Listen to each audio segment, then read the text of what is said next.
Il est encore tôt, les bateaux rentrent d'une nuit de pêche à 1 heure de la côte. Quelques-uns débarquent directement à quai. Stanis, patron pêcheur, rapporte 150 kilos de poissons. Sa femme Nathalie attend la marchandise. Là, il y a des raies. Et là, c'est des rougets barbés. Super qualité. Oui, c'est bien d'être pêché. Du poisson plat préparé à bord, vendu sur le port. Travail familial, mais la tradition disparaît. D'une quinzaine, ils ne sont plus que 3 à quai. C'est tout ce qu'il vous faut, madame. À midi, l'étal sera vide. Ça nous permet de vendre un peu plus cher le poisson, quoi. Donc au niveau du bateau, c'est plus rentable et au niveau du matelot pour la paye, c'est plus rentable. C'est un peu plus cher qu'en poissonnerie ici. Non, c'est moins cher, mais plus cher qu'au marailleur. On a le juste prix, on va dire. Parti depuis 17 heures de chez lui, le pêcheur pense à mettre les voiles. On va aller se coucher, on va essayer. On va aller boire un petit café avec sa femme et puis après on va aller se coucher. Ouais, on va y aller quand même. On va dormir 4 heures. Et vous repartez quand? Ce soir, 17 heures. C'est une question d'habitude. Et c'est pas facile, c'est vrai que c'est pas facile. Physiquement, ça c'est dur quand même. Les bateaux rentrent de façon espacée avec la marée. Le Carnoline, lui, débarque à la coopérative. Il vend son poisson à un marailleur. La mine des 2 pêcheurs est sombre. Le bateau a essuyé un sale temps. C'est 600 kilos de poisson. Depuis hier, 6 h du matin, on rentre 4 heures. C'est pas du lourd. Le double, ça aurait été bien. Le double, on aurait gagné 2 fois plus. Et c'est dû à quoi qu'il y ait peu de poissons? Bah, je sais pas.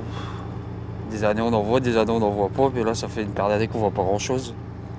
Plus ça va, puis moins on en voit là. De retour de pêche, encore 4 heures de manipulation. Ces rougets barbés seront vendus à la criée à Cherbourg. L'Astrid Héloïse, lui, ne quittera pas le quai. La raison, 2 matelots absents. Un en accident de travail, un en vacances. Le patron cherche désespérément des remplaçants.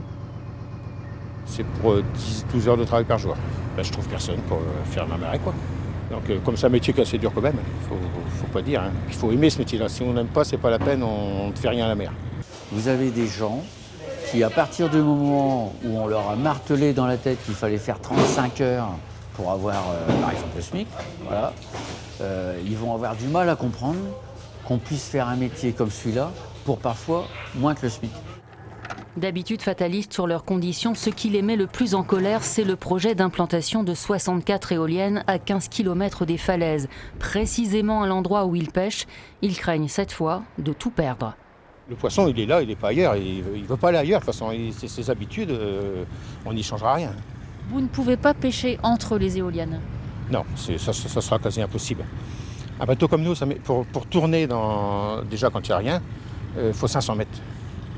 Donc même qu'ils mettent 1 kilomètre entre deux, c'est même pas la peine. C'est un danger phénoménal. Non.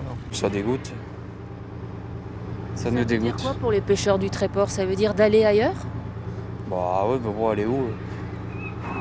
Ouais, c'est plutôt arrêter. Après, s'il y a les éoliennes, les 3 quarts des gens ils vont arrêter, manquer. Ils sont nés ici, ils vont pas s'en aller ailleurs.